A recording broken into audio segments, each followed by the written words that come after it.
Muito bom, louvado seja Deus. Então vamos à palavra de Deus hoje. Nós estamos nessa série de mensagens intitulado O que quer que eu faça, onde estamos vendo o Evangelho de Marcos de forma expositiva.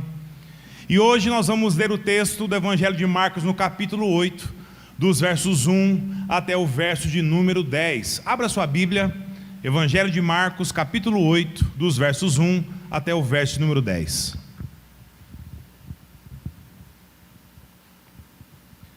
O título da mensagem de hoje é: O que temos disponível para Deus? O que temos disponível para Deus? Marcos capítulo 8, dos versos 1 até o verso de número 10. Diz assim a palavra de Deus: Naqueles dias, aglomerando-se de novo uma grande multidão, e não tendo eles o que comer, Jesus chamou os discípulos e disse-lhes: Tenho compaixão dessa multidão, porque já faz 3 dias que estão comigo e não tenho o que comer. Se eu mandá-los para casa sem comer, desfalecerão pelo caminho. E alguns vieram de longe. Então os discípulos lhe perguntaram: Onde alguém poderia arranjar pão para satisfazê-los aqui, neste lugar deserto? Jesus lhes perguntou: Quantos pães tendes? Responderam: 7. Então mandou ao povo que se assentasse no chão, e tomando os 7 pães, havendo dado graças, partiu-os e entregou a seus discípulos para que o distribuíssem. E eles os distribuíram entre a multidão. Tinham também alguns peixinhos, pelos quais deu graça, ordenando que fossem distribuídos. Todos comeram e ficaram satisfeitos, e encheram-se 7 cestos com os pedaços que sobraram. Cerca de 4.000 homens estavam ali, e Jesus mandou-os para casa. E entrando logo no barco com os seus discípulos, foi para as regiões de Dalmanuta. Até aqui. Abaixe sua cabeça.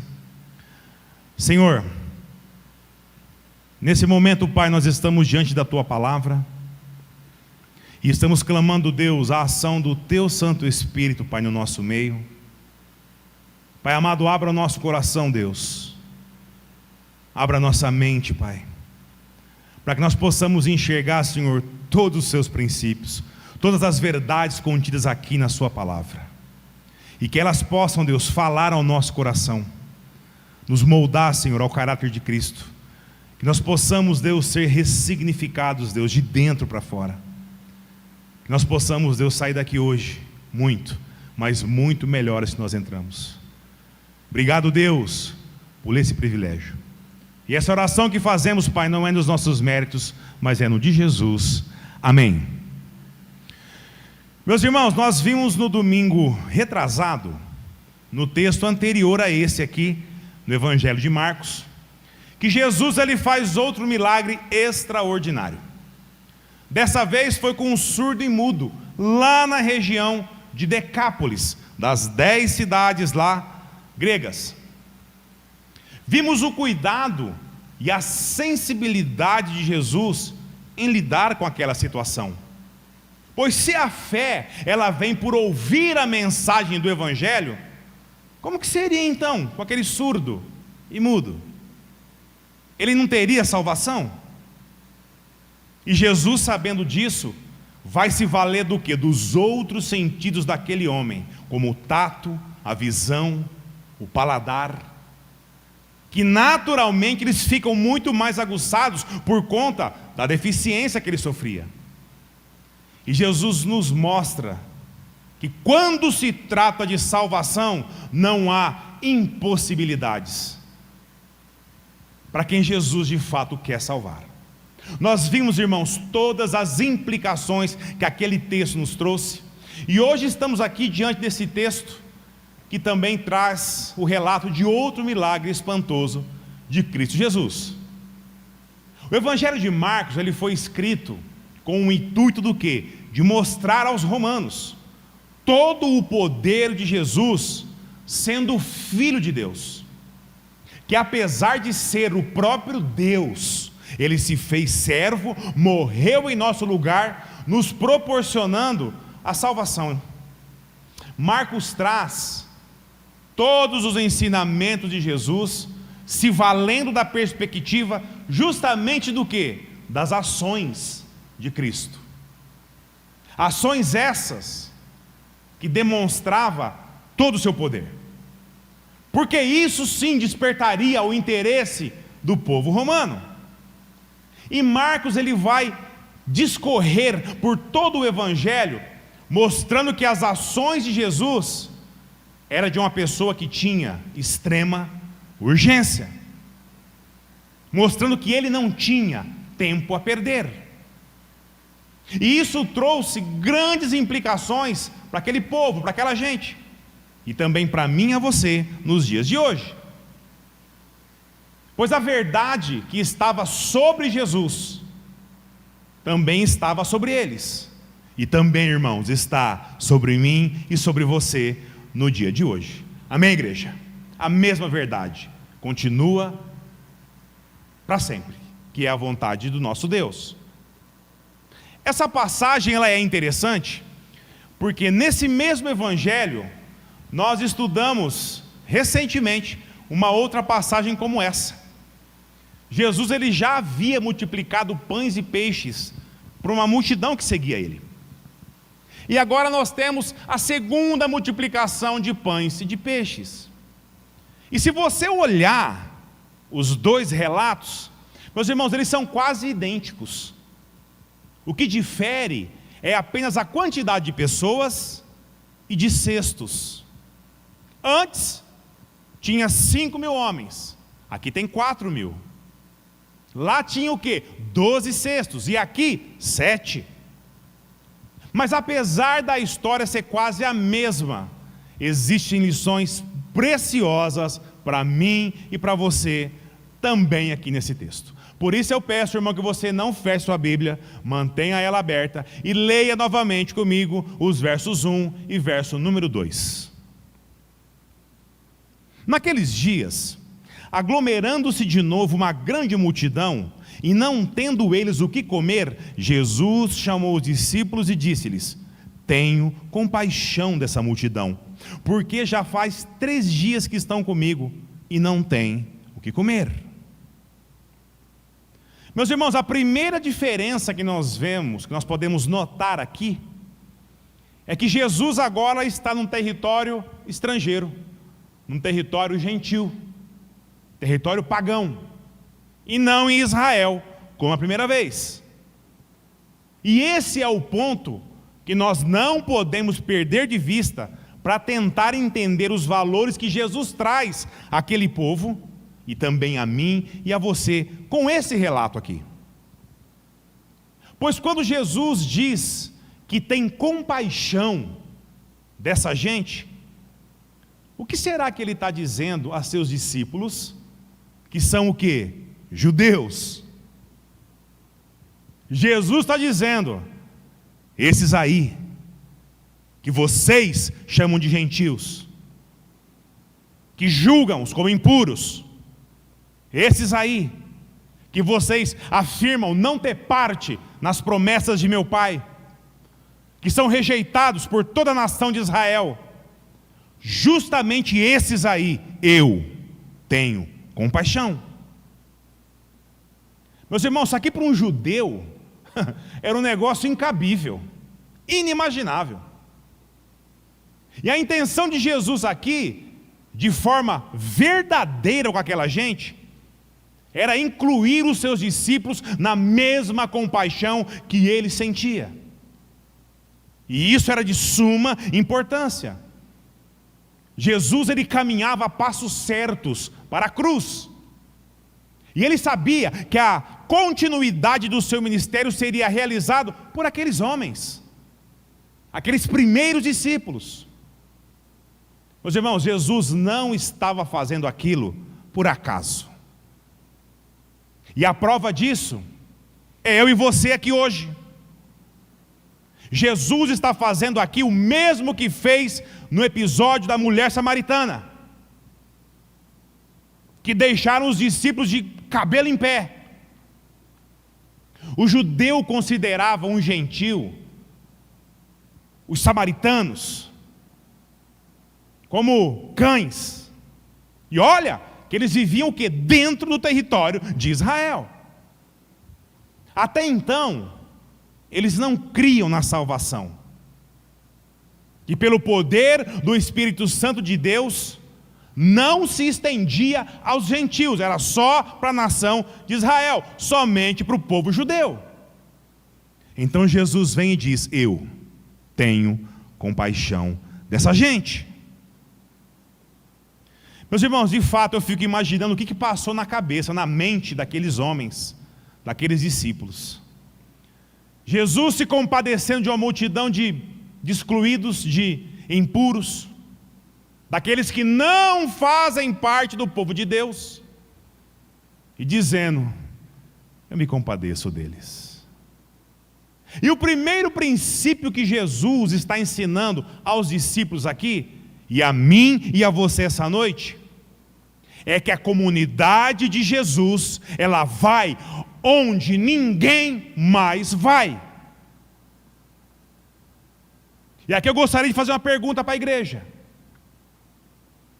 Nós estamos indo onde ninguém mais vai? Será que esse princípio aqui tão importante, que Jesus nos ensina, é de fato uma verdade na minha e na sua vida? Meus irmãos, há algum tempo atrás eu pude vivenciar essa dúvida de forma prática. Todo mundo sabe o que é um conselho tutelar, né? O conselho tutelar da outra cidade onde eu pastoreava a igreja pediu para a nossa igreja que cedesse 2 membros para compor o conselho municipal tutelar. E esse conselho visava o auxílio e o cuidado com crianças e jovens o quê? Carentes, em situações de risco.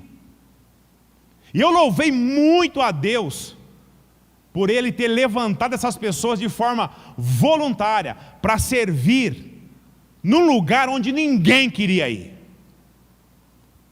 Mas irmãos, vocês acham que foi fácil? Onde deveria sobrar o quê? Voluntariado. Quase não teve. Não faltou porque a misericórdia de Deus se sobrepõe, e muito, a nossa. E isso fica evidente quando nós ouvimos testemunhos de missionários, por exemplo, que estão em lugares onde não pode se pregar o Evangelho, onde há perseguição, oposição à palavra de Deus. Por isso, irmãos, eu e você devemos orar a Deus todos os dias, para que Ele mexa, sim, na minha e na sua zona de conforto. Para quê? Para testemunharmos o amor de Cristo. Onde? Em lugares onde ninguém mais quer ir. Lugares onde as pessoas não desejam estar. Ali se faz necessário a pregação do Evangelho. Amém, igreja? E isso parte de mim e de você. Jesus disse: tenho compaixão dessa multidão. Pois Jesus, ele percebeu que a necessidade daquela gente era de forma prática, irmãos. Prática. Pois o estavam seguindo a ele porque por 3 dias e sem comer nada. Vamos fazer um jejum de 1 dia de oração por algum propósito? Meu Deus do céu, tem gente que vai descabelar, vontade de comer. Eles estavam há 3 dias ouvindo Cristo, sem comer nada.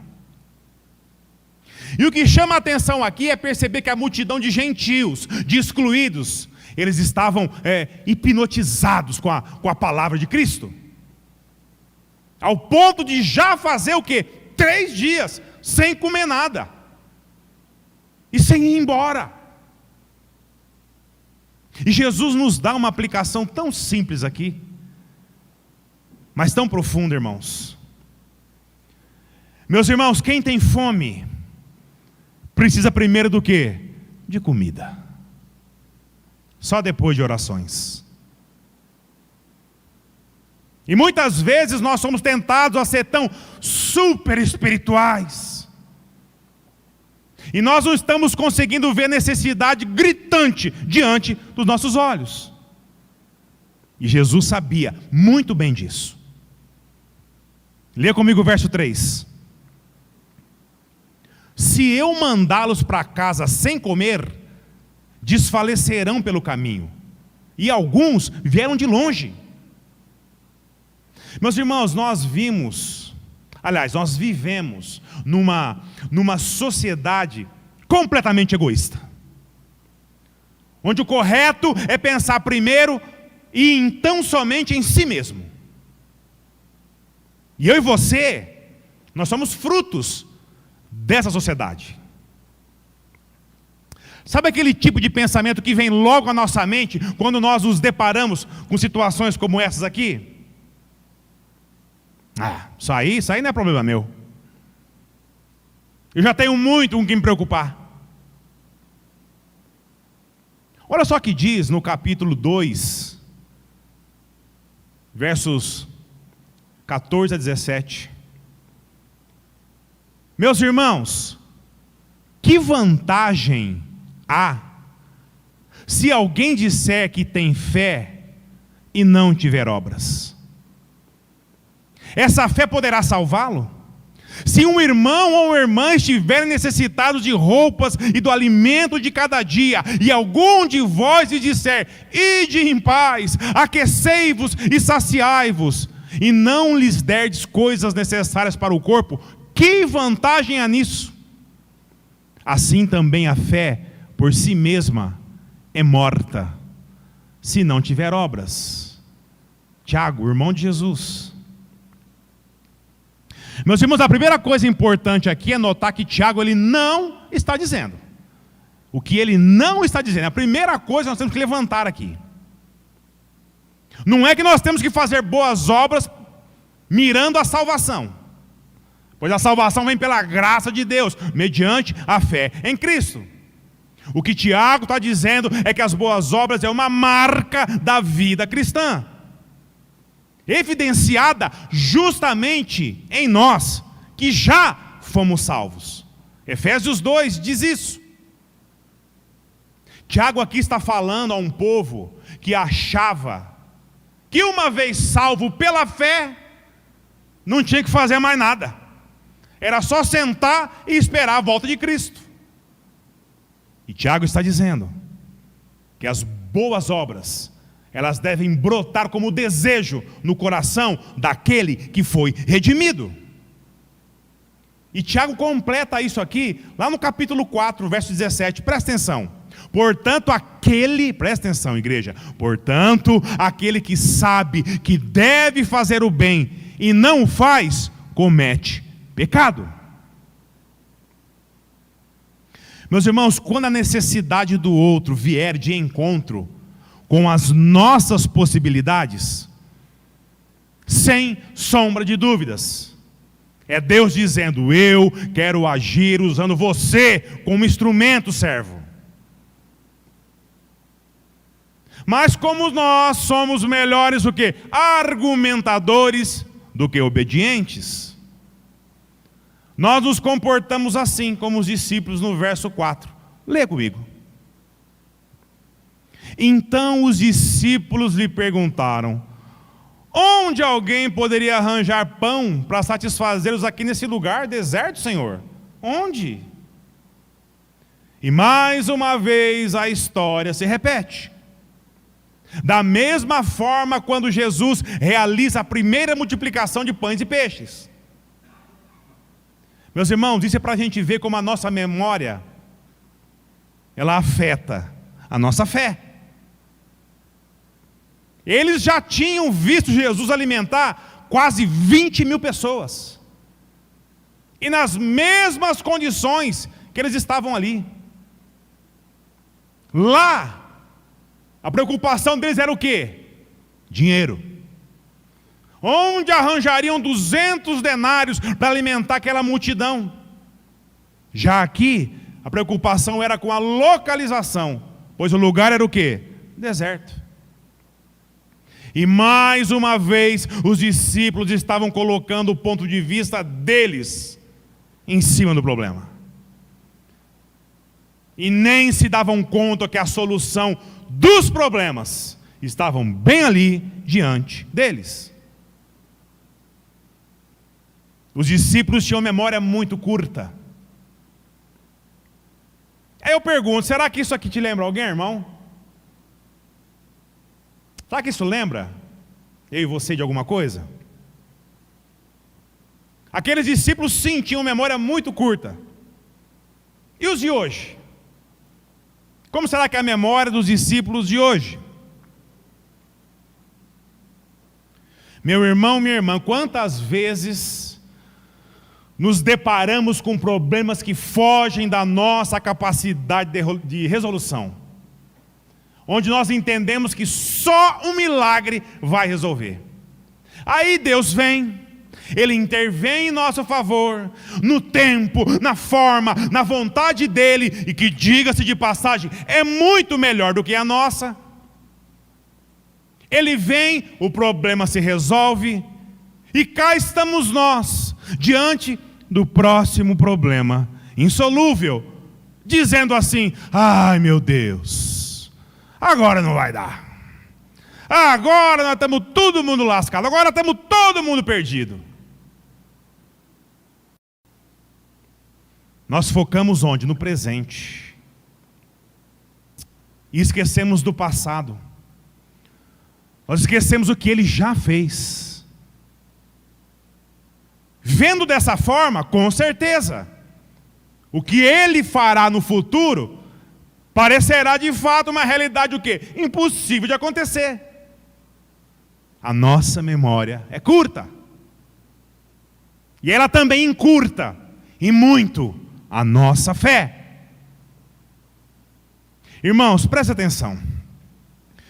Problemas impossíveis de resolver é uma das especialidades do nosso Deus. Sendo possível, Ele nos capacita a resolver. Se for impossível, é com Ele, irmão. Amém? É com Ele.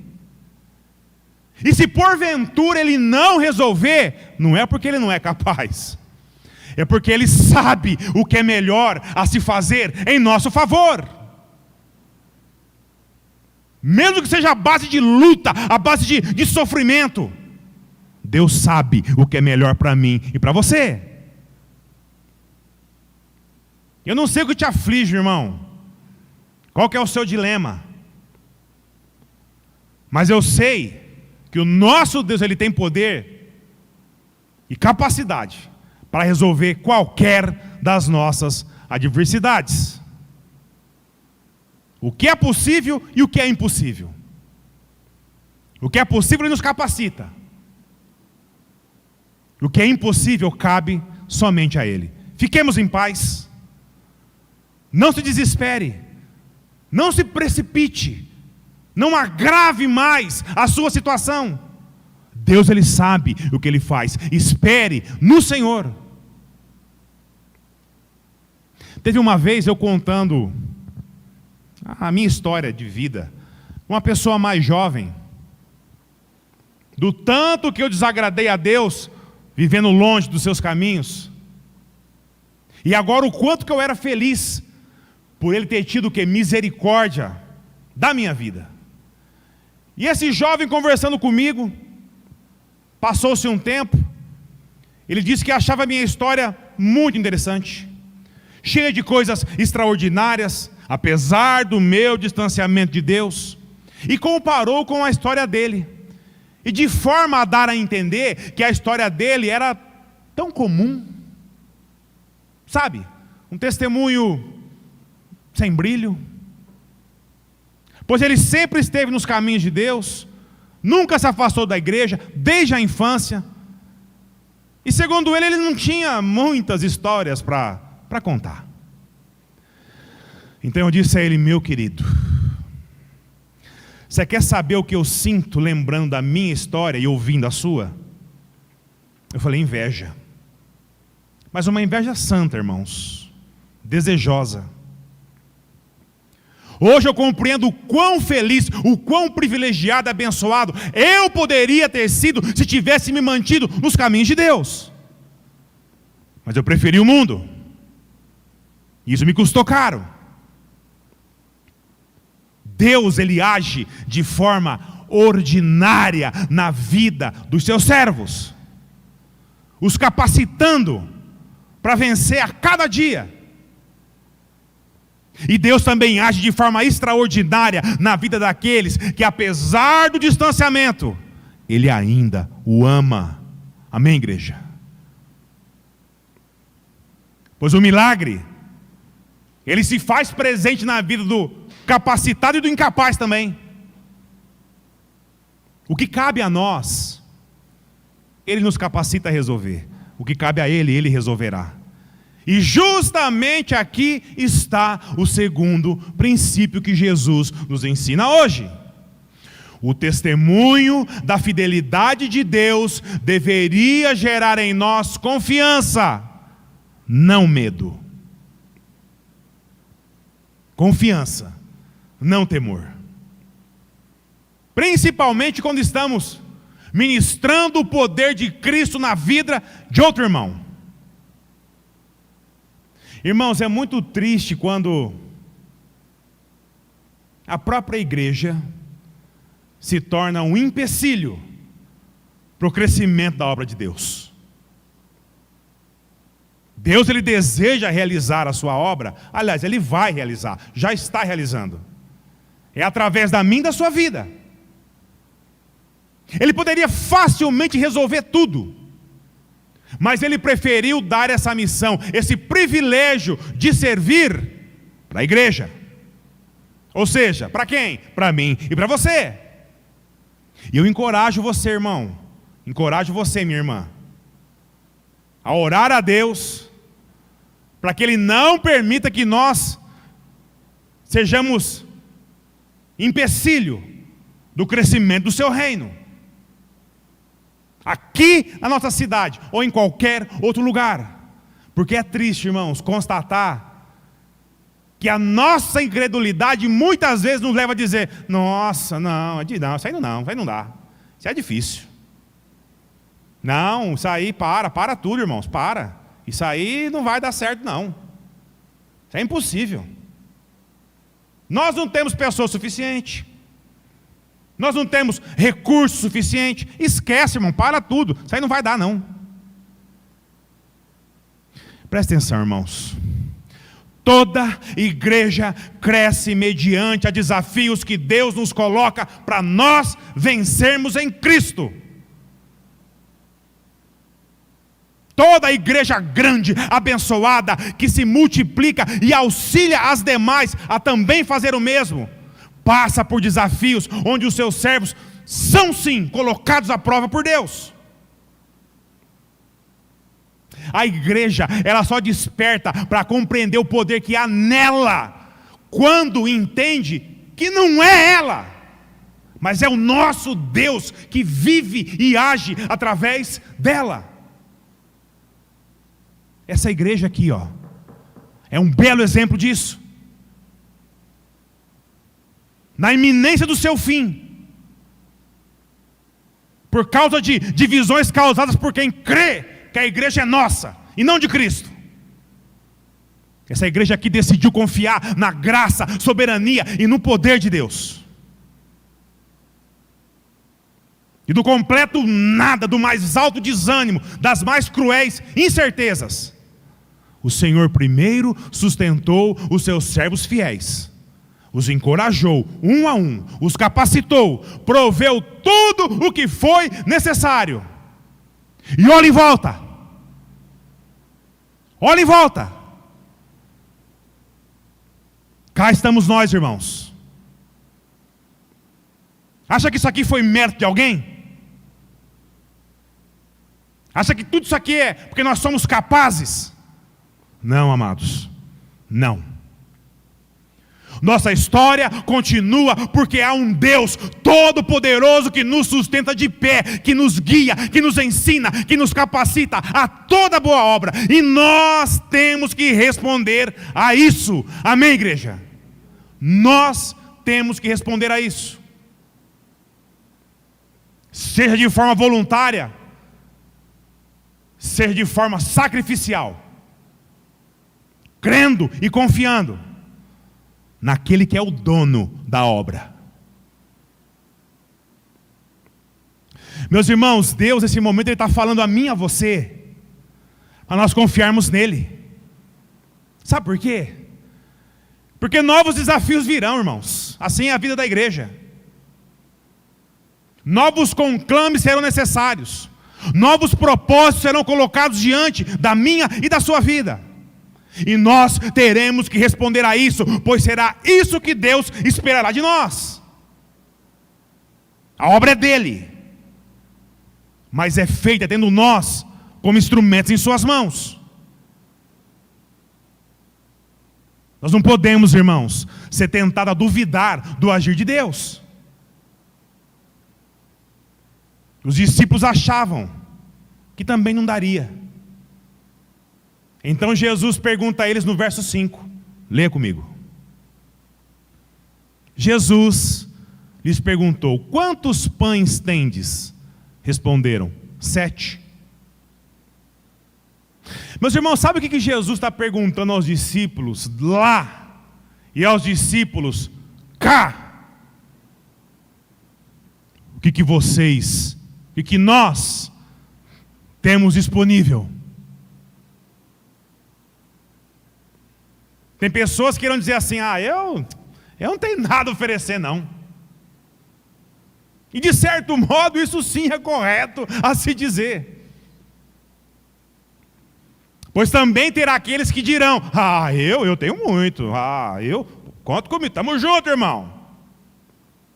Ai meu Deus, se não for eu, essa obra não anda. Meu Deus. A coisa não é bem assim, irmãos. Talvez você pode estar se perguntando: eu não tenho tanto a oferecer. Eu não tenho tantos talentos, eu não tenho dons, eu não tenho recursos financeiros, tempo, energia, experiência. Mas a pergunta que Jesus faz aqui para nós é uma só: o que você tem? Não o que você acha que é importante, mas o que você tem. Sabe por quê? Porque o que eu e você temos, irmãos, foi dado por Ele. Só por causa disso. A graça de Deus deveria produzir em nós o sentimento que é justamente o título dessa mensagem, dessa série de mensagens. Vamos lá. Vamos ler comigo. 1, 2, 3. O que?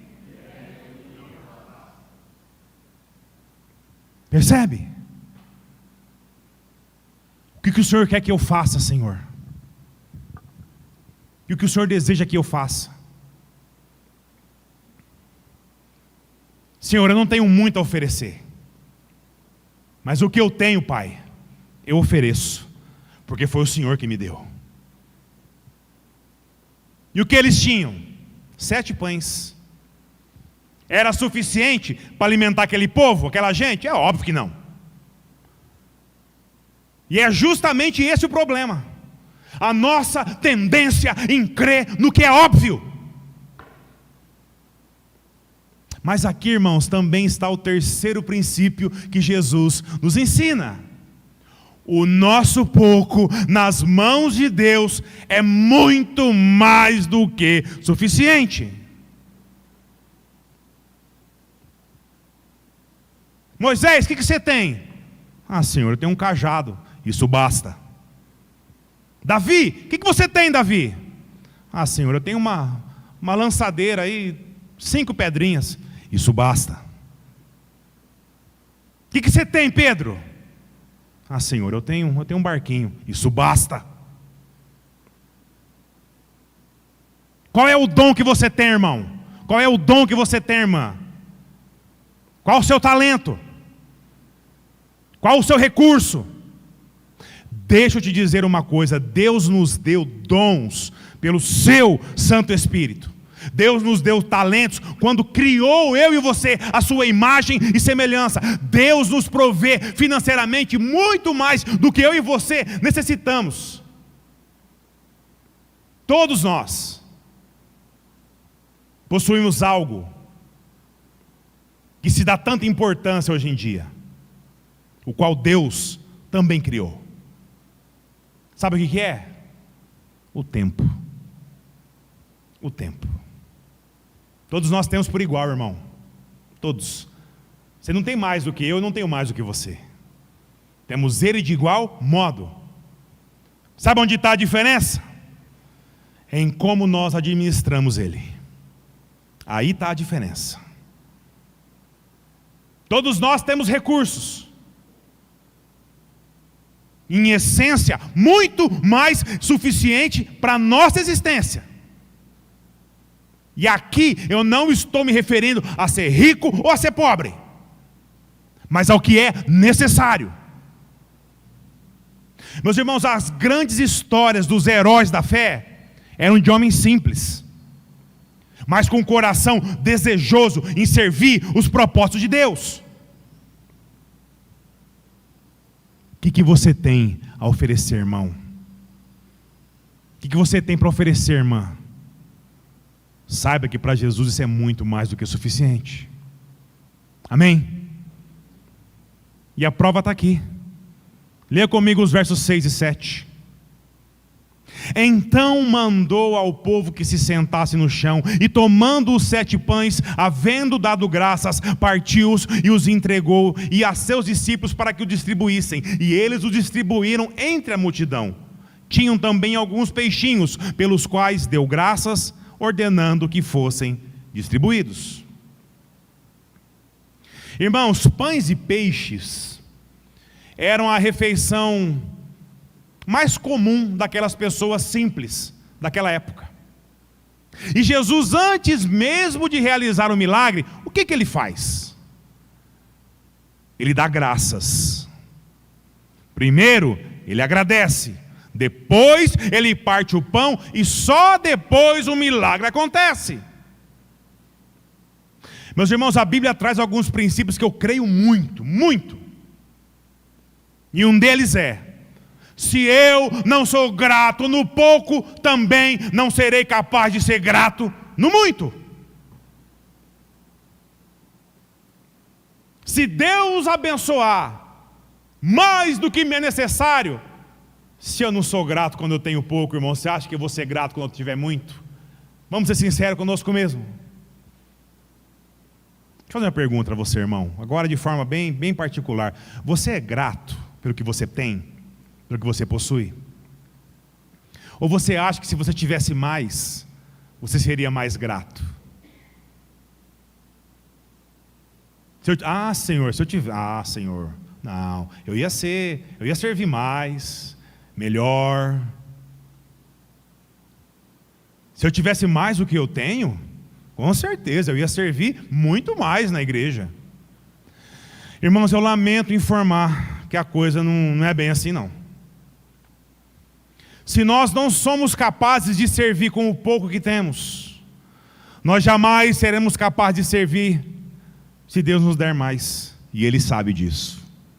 Ele sabe disso. Aí talvez você pode estar pensando assim: isso é conversa fiada. Se eu fosse rico, eu teria sim melhores condições para servir, socorrer. Pois é, irmãos, só que isso não se aplica somente ao pobre, mas ao rico também. É para os dois. O pobre, se não for grato pelo pouco que tem, e se dispor a servir com o que ele possui, ele também não será grato, e nem servirá se passar a possuir mais. Não vai. Já o rico, que não é grato pelo que ele tem, também não servirá com o que ele tem. Sabe por quê? Ele desejará o quê? Sempre mais. Sempre mais. Presta atenção, irmãos. O problema aqui não é o que nós possuímos, se é pouco ou se é muito, mas é como nós lidamos com isso, sem perder de vista que quem nos provê, quem dá o que nós temos é Deus. E aqui está o quarto princípio que Jesus nos ensina: é Deus quem provê o nosso sustento. Por isso temos que ser gratos, seja no pouco, seja no muito. Não foi isso que Jesus fez? No pouco, apenas 7 pães e alguns peixinhos. O que ele faz aqui? Ele dá graças a Deus. E só depois entrega os alimentos para serem distribuídos. Jesus agradece ao Pai pelo pouco que ele possuía. E o Pai, o Pai é Pai. O que o Pai faz, igreja? Leia comigo os versos 8 e 9. Todos comeram e ficaram satisfeitos, e encheram 7 cestos com os pedaços que sobraram. Cerca de 4.000 homens estavam ali, e Jesus mandou-os para casa. Meus irmãos, sabe como nós podemos experimentar as bênçãos de Deus sobre a nossa vida? Sabe, no sentido literal do que nós possuímos. O dia em que Deus se tornar de fato o nosso maior desejo. Enquanto eu e você desejarmos primeiro as bênçãos e deixar Deus em segundo plano, pode ter certeza, se nós formos filhos escolhidos, nós teremos apenas o necessário. O necessário. O que já é bom demais, diga-se de passagem. E mesmo com o pouco que Deus nos dá, a nossa luta será em sermos gratos a Ele, apesar das circunstâncias. Aí você pode perguntar assim: pastor, mas um incrédulo que não teme a Deus, que vive na desobediência, mesmo assim Deus abençoa. Quanto mais ele tem, mais aparece para ele. Presta atenção, irmãos, presta atenção. Eclesiastes 5, verso 10. Quem ama o dinheiro nunca terá o suficiente. Quem ama a riqueza nunca ficará satisfeito com o lucro. Isso também é ilusão. Salmo 37:16. O pouco que o justo tem vale mais do que as riquezas de muitos ímpios. Provérbios 11, verso 4. No dia da ira, as riquezas não servem para nada, mas a justiça livra da morte. Mateus 6:24. Ninguém pode servir a 2 senhores, porque ou odiará um e amará o outro, ou se dedicará a um e desprezará o outro. Não podeis servir a Deus e às riquezas. Meus irmãos, prestem atenção que eu vou falar. Eu não estou aqui afirmando que um crente em Cristo, ele não pode enriquecer. Não é isso. Não é isso. Sabe, ele não pode melhorar a sua condição de vida. Eu mesmo conheço diversos irmãos que são muitos abençoados por Deus e possuem muito, mas muito. E óbvio que isso também envolve outras questões na vida deles, como capacitação, sabedoria, boa administração, prudência. Mas se você chegar perto, bem perto, e analisar a vida dele, você verá, primeiro, que ele é grato a Deus. Segundo, o dinheiro para ele não é a motivação, é Deus. E terceiro, o que ele faz com o dinheiro que Deus lhe deu? Dentre tantas coisas, irmãos, auxilia e muito o crescimento do reino. Como sustentar essa obra missionária aqui, quando todo mundo achava que não daria? Irmãos, as pessoas, elas não têm problemas com o dinheiro. Quanto mais receber de Deus, mais será grato, e mais será investido no que é importante: a pregação do Evangelho e a obra de Deus e a salvação do próximo. Amém, igreja? Isso sim tem importância. Depois de se compadecer daquela multidão, de dar graças a Deus pelo que possuía, depois de Deus multiplicar o pouco que possuía, fartando aquela gente e ainda sobrando, Jesus os despede e parte para outra região. Leia comigo o verso 10. E entrando logo no barco com os seus discípulos, foi para as regiões de Dalmanuta. Meus irmãos, vamos lá. Jesus nos ensina essa noite que a sua igreja, ela tem que ir onde ninguém mais vai. Jesus nos ensina que não podemos deixar que a nossa incredulidade seja empecilho para o crescimento do seu reino. Cristo nos ensina também que o testemunho da fidelidade de Deus deve gerar em mim e você confiança e não medo. Deus já fez tantas coisas extraordinárias na minha e na sua vida, mas a nossa memória é curta, nos faz temer diante do impossível e não confiar nele. E nós precisamos mudar isso como igreja. Amém, irmãos? Precisamos mudar isso. E ensina também que o nosso pouco nas mãos do Senhor é muito mais do que suficiente. Pois o pouco que eu e você possuímos vem do próprio Deus. Se o meu e o seu coração serem desejosos em possuir mais do que devemos, nós passaremos a adorar o que foi criado e não o Criador. E Jesus também nos ensina que é Deus quem provê o nosso sustento. Por isso temos que ser gratos, seja no pouco, seja no muito.